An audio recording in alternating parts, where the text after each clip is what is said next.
What's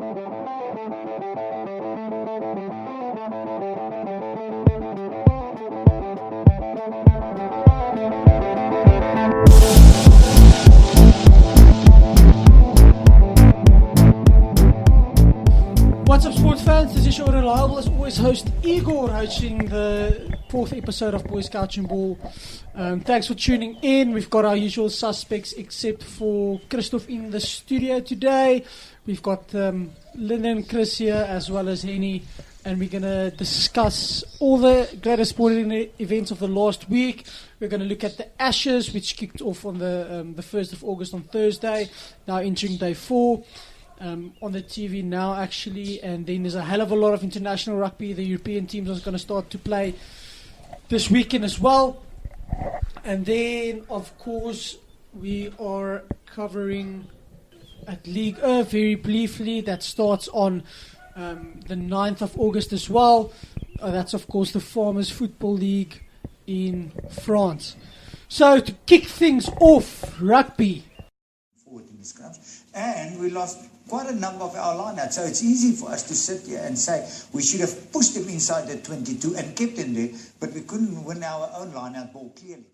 Chris, hell of a lineup next week. We've got Ireland and Italy facing off on the 10th of August.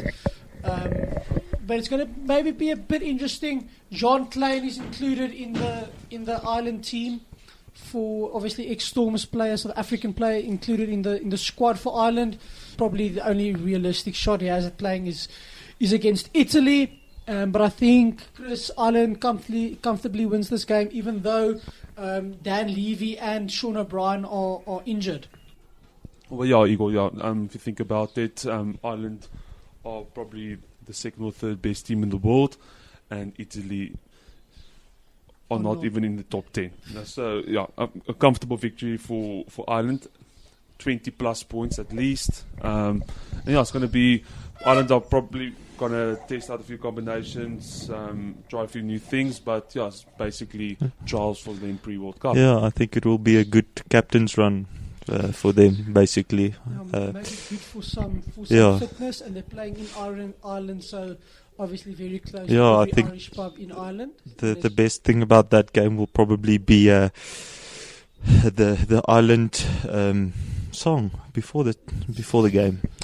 But otherwise, are very one-sided, and Ireland to win quite comfortably. And then the other Northern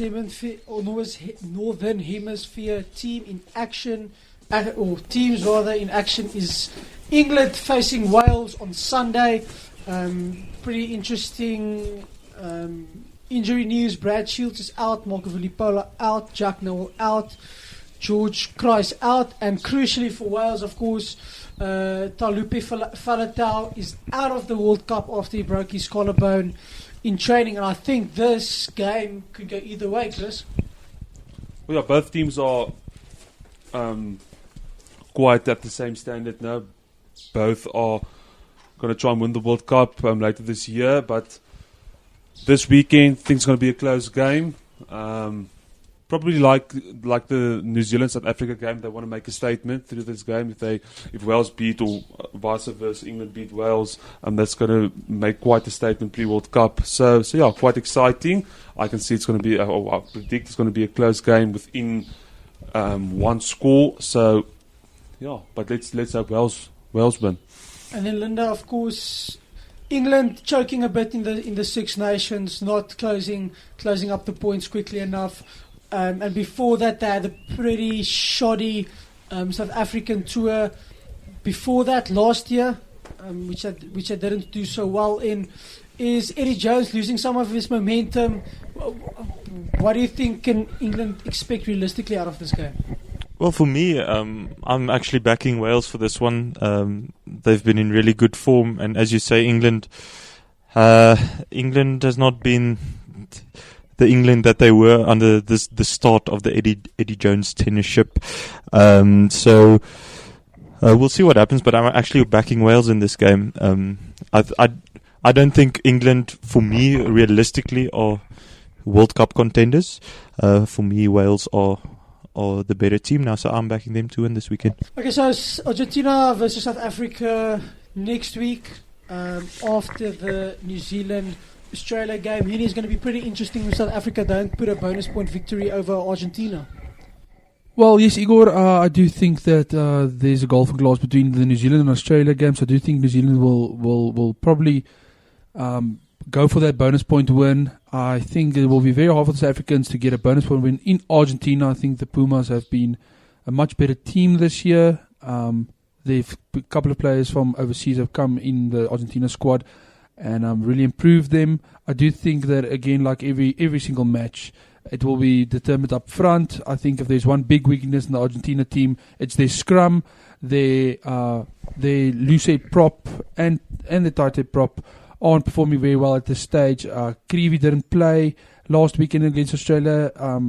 If he doesn't play again, I see them conceding a lot of scrum penalties, which will lead to lots of pressure and mauls on the try line. It will be very interesting to see if Rassie Erasmus picks his best 15, the 15 that he sees is going to play that opening game against New Zealand in the World Cup. He might do a couple of rotations, maybe give some game time to someone like Warwick Gelant, just to give him some more minutes under his belt before the World Cup. But I think South Africa will have enough to beat the Pumas over there. I just think South Africa's forwards are a dominating factor. I think they've got one of the two best packs in the world, and I see South Africa just putting too much pressure on the Pumas, getting a victory, and I do think Australia will be up for the game, and I think New Zealand won't get the bonus point win, and I see South Africa winning the Rugby Championship by 1 point, which basically will be a good thing, good confidence booster before the World Cup starts. But it's all about the World Cup. It's all about that first game. What's going to be humdinger, and I think that will decide the fates of both those teams. And then, Chris, before that, Australia taking on New Zealand, I think the only question is how far is New Zealand going to beat them? Well, we all know the big thing is New Zealand are going to go for that bonus point victory. Steve Hansen said in an interview earlier this week he is going to play his best team. So, I personally predict bonus point victory for New Zealand. Australia has been quite shocking over the last few years. They only beat them once since the previous World Cup, so 1 out of 9 games. Their average score is 35-17 against New Zealand. So I can see a New Zealand bonus point victory. A victory for the Boks against Argentina, not with a bonus point, but hopefully points difference can carry us through. Yeah, because South Africa are 18 points ahead on points difference at the moment on that log. Well, Chris, in normal circumstances, I would say New Zealand bonus point victory against Australia, but I think they've lost their best player in Brody Retallick. I think he brings everything to that forward pack. I think without Brody Retallick, I think it's almost like the golfing class in the Liverpool front three. I think without the Scott Barrett coming in for Brody Retallick, I don't think he's on the same level. He's a good player, but I think Brody Retallick, New Zealand without Brody Retallick is a vulnerable New Zealand. I think New Zealand will have more than enough to pull it through, but for South Africa's sake, I hope the Aussies can make it interesting, at least for the first 12 minutes. Obviously just 1 point in it and not a hell of a lot of points difference. And then moving on to probably the most exciting thing of the week, the cricket. Lots of pressure here for the skippy, eh? Gonna let his whole country down now if he fails. Ashes kicked off on Thursday, playing out now on our TV screens as we take this up. Linda, what has been it seems to be pretty even at this stage. You think it's going to take the first test?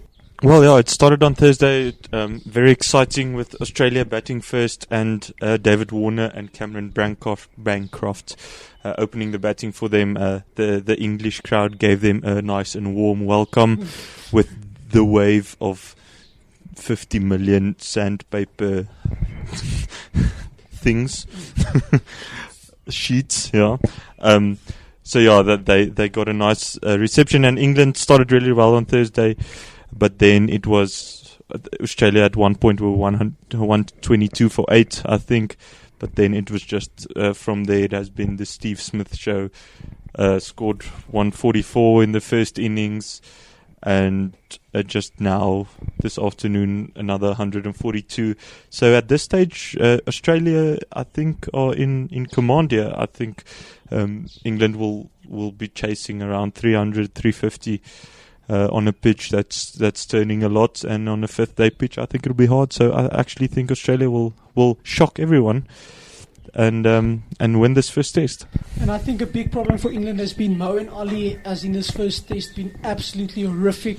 The last time I checked out his stats, his economy was going at 5.2, which is not something you want from your first choice test spinner. And then completely the opposite, Nathan Lyon has been that outlet for Australia, pinning the English informed batting lineup back with an economy of about 2.8 in that first game, getting through almost 50 overs and taking 2 wickets in the process. Henny, is that going to be one of the deciding factors, not only in this test match, but in the series? Well, yes, Igor. I do think that, again, Nathan Lyon plays a big role for Australia. I think he'll play a big part tomorrow in that final day with the turning wicket. I think England can pat themselves on the back because they've done a South Africa. They've picked a JP Duminy-like player in Moeen Ali. Doesn't really contribute much to the bat and is pretty average with the ball. I think they also did a South Africa when it comes to selection of Jimmy Anderson. I think they basically did what South Africa did for the World Cup, picking Dale Steyn, picking a bowler in Jimmy Anderson that has been injured the last 2 months, and picked him. He bowled 4 overs and then limped off the field. We've seen this a lot in South African cricket, and the English have just followed suit. I think that is a big reason why they are not, in my opinion, going to win this test match, because they are bowling at the moment with 4 bowlers and they've lost their main bowler, and the Australians have just worn them down. They haven't lost a lot of wickets in the first 30 overs, which is very important in England, and now they are piling on the runs, and I can actually see Australia going one up. And then, Chris, I think there's a prize for me in this first test that's been Peter Siddle, obviously an older guy, but really pulling it through with the batting, almost getting a half century, along with batting in those last couple of sessions in the first innings, helping Australia get to a respectable score, and then taking a couple of pretty big wickets in England's batting innings. Right, Igor, yeah, looking at Peter Siddle, actually a surprise selection for this test match, but yeah, his contributions were absolutely amazing, bat and ball. And we actually had a chat earlier this week where we said it should actually be expected of an international cricket player, even though you are a bowler, to actually quite bat decently on that level of cricket, like we said. Now Peter Siddle scoring 44 runs as a number 10 batsman, and those type of innings can change a test match. Yeah, and it has totally changed this test match. So obviously, the day 5 is going to take place tomorrow. We're going to have a short analysis of that as well next week, going into the second test. But I think everyone can agree that England are a bit under the pump now. They missed a couple of tricks. And actually, without sandpaper, even the Australian bowlers looking pretty on it. Cummings has bowled well. I don't know how closely you guys have watched, but the umpiring has been totally horrific in this test match. The one umpire gave 2 LBs out, which were upon review with Hawkeye sliding way down on the leg stump, and Australia not using DRS at any of those 2 times. Nathan Lyon got burns pretty early in his innings, absolutely plumb LBW, not given. Again, Australia didn't utilise the DRS, but I think going forward, it's panning out to be an interesting test, and we'll follow that up very, very closely. And I think moving on from there, small little piece, I think this is going to take about 3 minutes. The football. Oh, Gary, it's 2 yards, man. I guarantee if you'd done the same, but do you think we'd be telling you off? So Ligue 1 starting on Friday. I think the only question I have for my panel is PSG going to wrap this one up with a double figures of games awaiting? Well, yes. I think they will win quite easily. They have had a shocking transfer window. They haven't really made any signings except maybe for Ander Herrera. But I feel that I don't think they really care about Ligue. I think they will go for the Champions League and again lose in the round of 16 because I don't know why, but they just seem to always choke. Because I feel it's mainly because that is the first competitive game they have for the season is in towards late February. Because by that time they've probably already won the league, and then they have to start playing and start competing against good teams who are organized and not playing against farmers. So I think that will be much of the same old for PSG. No, definitely, I can agree. And if you guys want to know our thoughts on the Premier League, please go check out our Premier League special. It's going to drop in the middle of this week on Wednesday. Lots of fantastic insight there, and a league you can chat about for actually longer than 3 minutes. So just moving on to the best of the rest for the week. F1's playing off now. It was quite an interesting qualifier, but obviously the big five absolutely dominating it with Vettel, Bottas, Leclerc, Hamilton, and who's the other one? Verstappen. And Verstappen rounding out the top five. Hamilton has been leading now, as Hamilton does. Linda? Yeah, yesterday's qualifying was very entertaining. Verstappen got his first pole of his career ahead of Bottas, and then Hamilton in third, and Leclerc in fourth, and Vettel in fifth. So it was actually quite a nice lineup, not the Mercedes 1-2 that we have seen almost the whole year. And Hamilton has just overtaken Verstappen in the last 3 laps to win the race again. But yeah, so he's probably just consolidated his lead and will go on to win the championship quite easily and again. But I think there's a really an upwards curve in Formula One at this moment. I think the races are getting much more entertaining, and I think more people are starting to watch it again, which is nice for the sport, and it's getting more competitive as Verstappen is doing quite well, and Mercedes seem to be there's a few cracks there. So I think we're in for an interesting rest of the season. They have a summer break now of about 4 weeks, and all of the cars are getting upgrades. So we'll see what happens after that. But yeah, really entertaining race. And again. then staying with motorsport, the Czech MotoGP kicked off today. My favourites beforehand were Dovizioso and Marquez, since they were the only riders in taking part in the race that have actually won the Czech GP. And it turned out that Marc Marquez has slaughtered everyone else by about 2.5 seconds, which in MotoGP terms is essentially the distance that everyone else, that the Ethiopian swimmer in the Olympics ran behind Usain Bolt in the 100 meters if they were to compete together. And Dovizioso wrapping up that second, but it seems like no one's going to catch Marquez. He's just too far ahead. They've also got a bit of a break now. And then just a quick recap of the Currie Cup, Chris. Usual background noise for the week. The Bulls lost to the Griquas, and then the Pumas beat the Sharks in Natal, which is absolutely devastating for the quality of the Currie Cup competition. And then the Western Province played against no one, but I'm sure if they did, they would have lost. The Lions beat the Cheetahs in the Free State, and then just to round everything off, the Golf World Championship was held in Tennessee this past week. Rory McIlroy did a Proteus again, teeing off on the final day alongside Brooks Koepka, 1 shot ahead of him.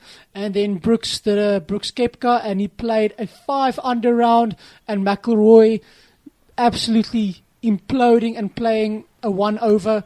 Credit has to go to Webb Simpson as well. I think he finished in third, and he played a 6-under for the day, which is really impressive. And at this stage, Brooke Koepka, the number one player in the world, and rightly so. He's been really good those last couple of months. And that's it. That's it, sport fans. That rounds out our Boys Couch and Ball episode for this week. Tune in next week for much of the same, some bands, some braai, and some sport to go along with it. Please like, share, and subscribe, and give us a review. And follow us on Instagram at Boys Couch and Ball, all one word. And we'll see you next week.